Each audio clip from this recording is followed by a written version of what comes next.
એક દીકરાની માં એક સાચા સંત પાસે ગઈ અને પોતાની વહુની ફરિયાદ કરવા લાગી કે જ્યારથી આ દીકરાના લગ્ન કરાવ્યા છે ને, વહુએ તો દીકરાને પોતાના વશમાં કરી નાખ્યો છે.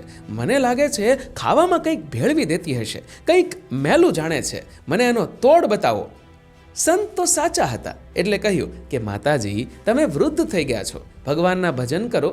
દીકરો આખી જિંદગી તો કંઈ તમારા પાલવે બંધાયેલો તો નહીં રહે ને. હવે એના લગ્ન કરાવ્યા છે તો એને જે જોઈએ છે એની વહુ એને આપે છે. વહુ કોઈ મેલું નથી જાણતી. તમને જો તમારા દીકરા પ્રત્યે પ્રેમ હોય તો જે મહિલા તમારા દીકરાને ખુશ રાખી રહી છે એનાથી તમે પણ ખુશ રહો ને. સાસુને આ વાત ગમી નહીં એટલે ઘરે આવીને આ સંતને કોસવા લાગી, કારણ કે સંતે સાચું કહી દીધું. માં તો એવું ઈચ્છતી હતી કે સંત કહે કે હા, તમારી વહુ જાદુટોણા જાણે છે, એનાથી તમારા દીકરાને વશમાં કરી લીધો છે, અને પછી એ બાવો એનો કંઈક ઉટપટાંગ ઉપાય બતાવી દે અને એના બદલામાં પૈસા પડાવી લે. માં પૈસા લઈને ગઈ હતી બોલો, પણ પેલા સંતે પૈસા કંઈ લીધા નહીં અને ઉલટાનું એમ કહ્યું કે આ પૈસાથી તમારી વહુ માટે કંઈક ઘરેણું કરાવી દો. અને માં ઉલટાની જલનથી બળી ગઈ. માને હકીકતમાં નકલી બાબા જોઈતા હતા, અસલી નહીં.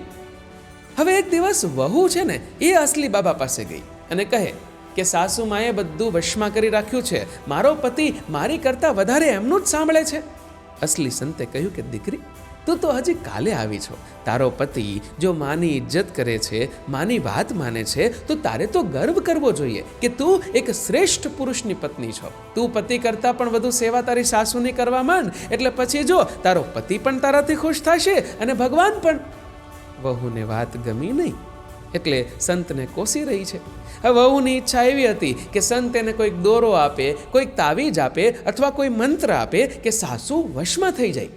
પરંતુ અસલી સંતે તો ઉલટાનું એને સાસુની સેવા કરવાની સલાહ આપી દીધી. એને પણ નકલી બાબા જોઈતા હતા, આવા અસલી નહીં. એક પાડોશીને કેન્સર થયું અને એ પણ પેલા અસલી બાબા પાસે પહોંચી ગયા કે અસલી બાબા એનું કેન્સર મટાડી દે. પણ બાબા તો ખીજાઈ ગયા અને કહે કે ભાઈ, તું આનો ઈલાજ કરાવ. આ જાદુ ટોણા ટોટકાથી ક્યારેય કોઈના રોગ નથી મટતા. હું પ્રાર્થના કરીશ કે તને સારું થઈ જાય, પણ તારે તારો ઈલાજ તો કરાવવો જ પડશે. એટલે એ ભાઈને પણ આ વાત ન ગમી, કારણ કે એને એમ હતું કે બાબા કંઈક ધૂપ ધુવાડા કરશે અને એને સારું થઈ જશે. બીજો એક સંબંધી આ સંત પાસે ગયો. બાબા, બહુ ધંધો મંદો છે, કંઈક નડતું હોય ને એવું લાગે છે, કંઈક કરો ને. સંતે કહ્યું કે નડે શું બેટા, ધ્યાન ધંધામાં આપ અને આ બાબા ફકીરોના ચક્કર કાપવાનું બંધ કર. માર્કેટમાં શું ચાલે છે, શેની ડિમાન્ડ છે, દુકાને બેસ એટલે ધંધો ચાલવા માંડે. હવે એને પણ આ વાત ગમી નહીં. ઉલટાનો એ પણ સંતની ઉપર ગુસ્સે થઈ જાય છે. એને એમ હતું કે સંત કોઈ મંત્ર આપે અને ધંધો ફટફટા ચાલવા માંડે. પરંતુ અસલી સંત આવા ખોટા દિલાસા નથી આપતા. મિત્રો, લોકોને એટલે જ તો અસલી સંત અસલી બાબા નથી જોઈતા. એને એવા બાબા જોઈએ છે કે જે ખોટું હોય પણ પોતાને સારું લાગે ને એવું કહે.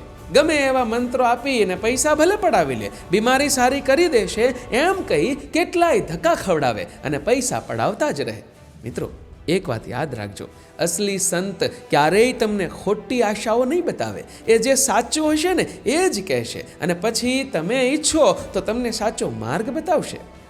આ વાર્તામાં પણ અસલી સંતે માને ભજન કરવા કહ્યું, વહુને સાસુની સેવા કરવા કહ્યું, બીમારને હોસ્પિટલ જવાનું કહ્યું અને ધંધાવાળાને મહેનત કરવાનું કહ્યું. એમણે કોઈને પણ ધૂપ ધુમાડા તાવીજ કે મંત્રો ના આપ્યા, કોઈ શોર્ટકટ રસ્તો ન બતાવ્યો. પરંતુ હકીકત એ છે કે લોકોને ભગવાન નહીં પરંતુ ચમત્કાર જોઈએ છે. જો ધરતી પર કાલે સાચે જ ભગવાન આવી અને માણસને કહે કે મહેનત કર, તો લોકો ભગવાનને પણ બદલી નાખશે. તમારું શું કહેવું છે? કમેન્ટ કરજો અને વિડીયો ગમ્યો હોય તો લાઈક કરજો, શેર પણ, અને આવા જ બીજા પ્રેરણાદાયી વિડીયોઝ જોવા માટે સબસ્ક્રાઇબ કરો અમારી ધ ગુજ્જુ મોટિવેશન નામની યુટ્યુબ ચેનલને અને ફેસબુક પર ફોલો કરો અમારા ફેસબુક પેજને. ધન્યવાદ.